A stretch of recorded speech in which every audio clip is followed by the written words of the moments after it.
সেদিন এক 17 বছরের বাচ্চা আসলো 73 কেজি ওজন নিয়ে। বাচ্চাটার তেমন কোনো সমস্যা নেই, সামান্য পেটে ব্যথা হয়, তাও কিঞ্চিৎ মাঝে মাঝে। তার মা বয়স্ক হওয়ায় তার বোন তাকে নিয়ে আসে। তার বোনও প্রায় মধ্যবয়স্ক বলা যায়। তো আমি তেমন কোনো পরীক্ষা দিইনি, যেহেতু পেটে ব্যথা।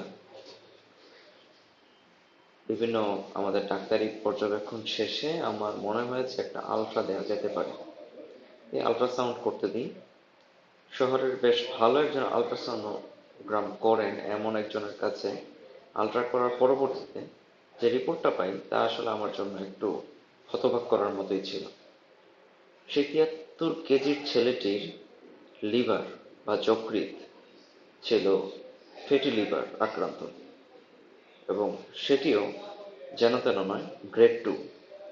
আপনি জেনে অবাক হবেন, আমরা যারা একটু বয়স্ক, 30 ক্রস করেছি বা করছি, তাদেরও গ্রেড 1 বা তার চেয়ে বেশি হওয়ার কথা না। কিন্তু এত কম বয়সে একটা ছেলের গ্রেড 2 হওয়ার হিস্ট্রি নিয়ে যখন জানতে পারি, তখন জানলাম যে তার খুবই বেশি, দিনে 2 বা তার বেশি পরিমাণ 7 আপ বা এই জাতীয় কোল্ড ড্রিঙ্কসের হিস্ট্রি আছে, কোক বা এই জাতীয় কোল্ড ড্রিঙ্কসের হিস্ট্রি আছে। তো এটা যদি আপনি একটু ত্যাগ করতে পারেন, তাহলে আপনার জন্য খুবই ভালো হয়। বিশেষ করে এরকম একটা ছেলে যে কিনা আমাকে বলছিল যে সে ভাত তেমন খায়ই না, অন্যান্য খাবারের প্রতি তার আকর্ষণও খুব কম, বা যেটা আছে সেটা আসলে খুব বেশি মাত্রাতিরিক্ত নয়।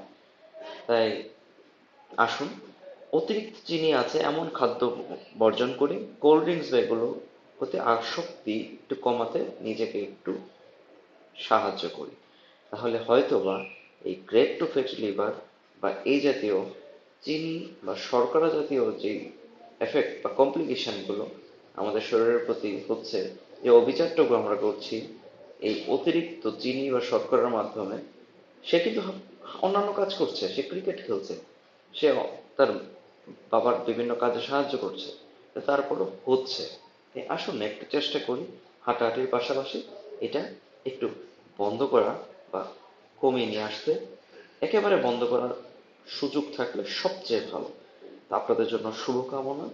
আপনাদের আসলে অনেকদিন কোনো ভিডিও দেওয়া হয় না, এটা দিয়ে আবার নতুন করে শুরু করতে যাচ্ছি।